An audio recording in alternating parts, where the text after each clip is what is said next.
देखिए दिसंबर 2025 में आवेदक मदन मोहन हैं, उनकी तरफ से एक शिकायती प्रार्थना पत्र प्राप्त हुआ था कि उनके खाते को हैक करके कुछ लोगों के द्वारा लगभग 42.5 लाख रुपए उनके खाते से निकाल लिए गए हैं। इस सूचना के आधार पर साइबर थाने पे मुकदमा अपराध संख्या 46/25 ये पंजीकृत किया गया और विवेचना इसमें प्रारंभ की गई थी। जो विवेचना वाली टीम थी, इनके द्वारा जो मनी ट्रेल थी अकाउंट्स की, उन पे काम किया गया। साथ ही साथ जो डिजिटल फुटप्रिंट वो आईपी लॉक्स के माध्यम से उन तमाम तरीकों से करते हुए विवेचना की गई। और इसी के क्रम में आज जो गैंग था जिनके द्वारा ये काम किया गया था, उनमें से 5 अभियुक्तों की गिरफ्तारी की गई है। जो गिरफ्तार अभियुक्त हैं, इनके नाम शमीम अंसारी, फ़खरुद्दीन, नसीम अंसारी, शहाबुद्दीन अंसारी और साहबलाल मरांडी हैं। इन पांचों की गिरफ्तारी जनपद धनबाद झारखंड यहाँ से हुई है। जो पूछताछ में विवरण सामने आया है कि इनके द्वारा जो भी अनसस्पेक्टिंग सिटीजन्स होते हैं, उनके फ़ोन पे कोई लिंक भेज करके इस माध्यम से एक मैलवेयर जो सॉफ्टवेयर होता है वो इंस्टॉल कराया जाता है, जिसके बाद उनको उनके अकाउंट आदि की रिमोट एक्सेस मिल जाती है। रिमोट एक्सेस का मतलब कि वो कहीं और पे बैठ करके आपका अकाउंट एक्सेस कर सकते हैं।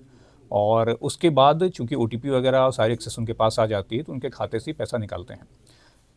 इस प्रकरण में भी इनके द्वारा तकरीबन 42.5 लाख रुपए विभिन्न अकाउंट्स में ट्रांसफ़र कराया गया और उसके बाद अल्टीमेटली उनको धनबाद में एटीएम से कैश के द्वारा विड्रॉ किया गया था।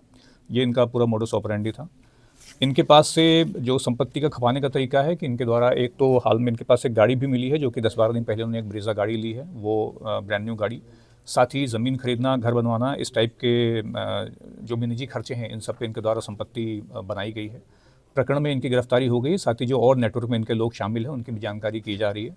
इसके अलावा जो संपत्ति इन्होंने बनाई है, गाड़ी की हमें जानकारी मिल गई है, अन्य संपत्ति की जानकारी करके उनका भी नियमानुसार जब्तीकरण किया जाएगा और अकॉर्डिंगली जो रिकवरी है उसके माध्यम से जो वादी था उनको वापस लाने का प्रयास किया जाएगा। पूर्व में भी इन्होंने इस तरह की घटनाओं को अंजाम दिया है क्या? इसमें जो अभी तुम्हारे पास पकड़े गए, इनमें से साइबर क्राइम का इनकी कोई प्रायर हिस्ट्री नहीं है, लेकिन विवेचना के क्रम में इनके पास से एक दिल्ली पुलिस का एक और नोटिस मिला है, जो कि वहाँ की विवेचना जो कि 419-420 की फ्रॉड की विवेचना है, उसके संबंध में जानकारी की जाएगी। ठीक ठाक चांसेस हैं कि वहाँ भी साइबर क्राइम के संबंध में वांछित हों, और चूंकि साइबर क्राइम किसी के स्टेट से बंधा हुआ नहीं है, तो उसकी जानकारी की जाएगी। हो सकता है अन्य राज्यों में भी इनके विरुद्ध मुकदमे पंजीकृत हों, उसकी जानकारी की जा रही है। क्या इनका बैकग्राउंड रहा है कि जैसे ये लगातार इस कार्यों में रहे हैं या जी, और इससे पहले? देखिए जिस क्षेत्र के रहने वाले हैं, जो भी जानकारी की गई, वहाँ पर जो साइबर फ्रॉड का पूरा मोडस ऑपरेंडी है, वो वहाँ के लोगों का जो आय का स्रोत एक तरीके से यही है।